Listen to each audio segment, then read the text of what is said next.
नमस्कार, मी Tanaya. News अनकटच्या sports अपडेटमध्ये आपलं स्वागत. WPL 2025 तिसऱ्या हंगामातील 18व्या सामन्यात यूपी वॉरियर्स विरुद्ध RCB आज आमने सामने असणार आहेत. यूपी वॉरियर्सचा हा या मोसमातील 8वा आणि शेवटचा सामना आहे, तर RCBचा 7वा सामना असणार आहे. यूपीचं आव्हान संपुष्टात आलंय, त्यामुळे यूपीचा बंगळुरू विरुद्धचा विजय मिळवून शेवट गोल करण्याचा प्रयत्न असणार आहे. तर बंगळुरूसाठी हा सामना प्लेऑफच्या दृष्टीनं निर्णायक ठरणार असून या सामन्यात RCB विजय मिळवून स्पर्धेतील आव्हान कायम ठेवते की यूपी मात करत मोहिमेचा शेवट गोल करण्यात यशस्वी होते, याकडे क्रिकेट चाहत्यांचं लक्ष लागलंय. वुमन्स प्रीमियर लीग स्पर्धेतील 17वा सामना दिल्ली कॅपिटल्स आणि गुजरात जायंट्स यांच्यात पार पडला. या सामन्यात दिल्ली कॅपिटल्सने गुजरात जायंट्स समोर विजयासाठी 178 धावांचं आव्हान ठेवलं होतं. हे आव्हान गुजरात जायंट्सनं 19.3 षटकात 5 गडी गमावून पूर्ण केले. या विजयासह गुजरात जायंट्सने टॉप 3 मधील स्थान पक्क करण्याच्या दिशेनं कूच केली आहे.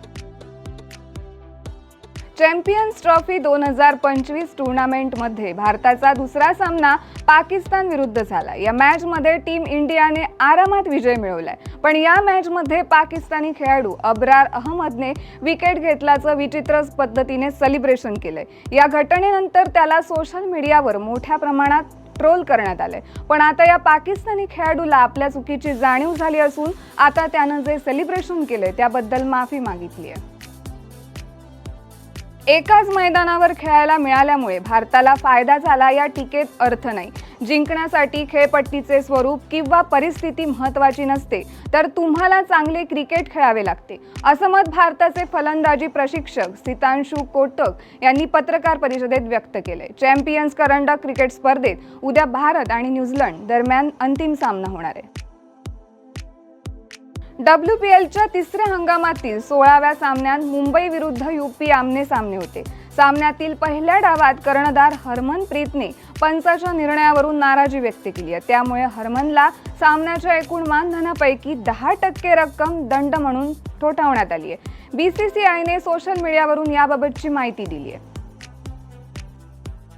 न्यूझीलंड आणि श्रीलंका यांच्यात खेळल्या जाणाऱ्या 3 सामन्यांच्या महिला एकदिवसीय मालिकेतील दुसऱ्या सामन्यात किवी संघाने 78 धावांनी विजय मिळवलाय. या विजयासह न्यूझीलंडने मालिकेत 1-0 अशी आघाडी घेतली आहे. काल नेल्सनमधील सॅक्स्टन ओव्हल येथील हा सामना खेळवण्यात आला, मात्र 4 मार्च रोजी होणारा मालिकेचा पहिला सामना पावसामुळे रद्द करण्यात आला होता. सध्या वडोदरा येथे इंटरनॅशनल मास्टर्स लीग 2025 सुरू आहे. काल या स्पर्धेमध्ये ऑस्ट्रेलिया मास्टर विरुद्ध दक्षिण आफ्रिका मास्टर यांच्यामध्ये लढत झाली. या सामन्यात ऑस्ट्रेलियाचा माजी अष्टपैलू खेळाडू शेन वॉटसनने आपले तिसरे शतक झळकावले. वॉटसनने फक्त 61 चेंडूत 200च्या स्ट्राईक रेटने नाबाद 122 धावा केल्या. वॉटसनच्या हुशारीच्या जोरावर ऑस्ट्रेलियाने दक्षिण आफ्रिकेचा 137 धावांच्या मोठ्या फरकानं पराभव केलाय. महाराष्ट्राची कबड्डी कन्या सोनाली शिंगटेच्या नेतृत्वाखाली खेळत असलेल्या भारताच्या महिला संघानं आपल्या लौकिकात साजेसा खेळ करताना उपांत्य सामन्यात नेपाळची 58-18 अशी धुळदाण उडवत सलग 5व्यांदा अंतिम फेरीत धडक मारली. आता पुन्हा एकदा भारतीय महिला इराणी महिलांचा फडशा पाडून आशिया कबड्डी अजिंक्यपदावर आपला दबदबा दाखवण्यासाठी सज्ज झाले आहेत आणि आज हा अंतिम सामना रंगणार आहे.